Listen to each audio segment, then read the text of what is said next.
కొరకు దేవుడు కొంతమందిని ఏర్పరిచి ఉంటాడు. జ్ఞాపకం చేసుకోండి, ఇది చాలామంది క్రైస్తవ కుటుంబాలకు, దేవునిలో ఎదుగుతున్న బిడ్డలకు తెలియదు. ఎందుకంటే దేవుడు మన కొరకు, మనకు సహాయము చేయడానికి మనకు తెలియకుండానే కొందరిని దేవుడు ఏర్పరచి ఉంటారు.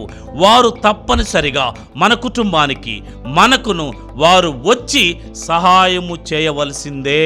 అది దేవుని ఆజ్ఞ. నీవు దేవుని బిడ్డవై దేవునిలో ఎదుగుతున్నప్పుడు, దేవునికి ఇష్టడుగా, ఇష్టురాలిగా ఉన్నప్పుడు దేవుడు నిన్ను విడిచిపెట్టేవాడు కాదాయన.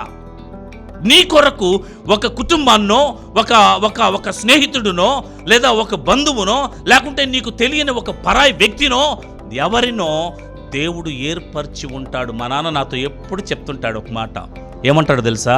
రేయ్, మనము దేవుని పని చేస్తే, మనము దేవుని పరిచర్యలో ఉంటే, మన అవసరతలను, మన అక్కర్లను తీర్చడానికి దేవుడు కొందరిని మన కొరకు ఏర్పరిచి ఉంటాడు. అదేవిధంగా నాకు దేవుడు ఏర్పరిచి ఉన్నాడు. ఈ దినము వరకు నేను దేవుని పరిచర్యలో ఇంత విస్తృతంగా దేవుని పరిచర్య చేశాను. అనేక ఆత్మలు రక్షించి అనేక సంఘాలను మనం కట్టి సేవకులకు ఇచ్చాము అనంటే ఇది దేవుని కృప. దేవుడు నన్ను ఏర్పరచుకున్నాడు. నేను పాస్టర్ని కాదు, నేను దేవుని సేవ చేయడానికి వచ్చినటువంటి వాడను కాదు. అయితే దేవుడు ఒక సువార్థికుడుగా, అంటే ఏర్పరచుకున్నవాడు అనంటే ఆయన్ని సువార్థికుడుగా ఏర్పరచుకున్నాడు. దేవుడు సువార్థికుడిగా ఏర్పరచుకుని ఆయనను సువార్త ప్రకటించి అనేక ఆత్మలు రక్షించడానికి నా తండ్రిని దేవుడు ఏర్పరచుకున్నాడు. ఆయన చెప్పేటువంటి మాట ఒకటే మాట, ఏమనో తెలుసా?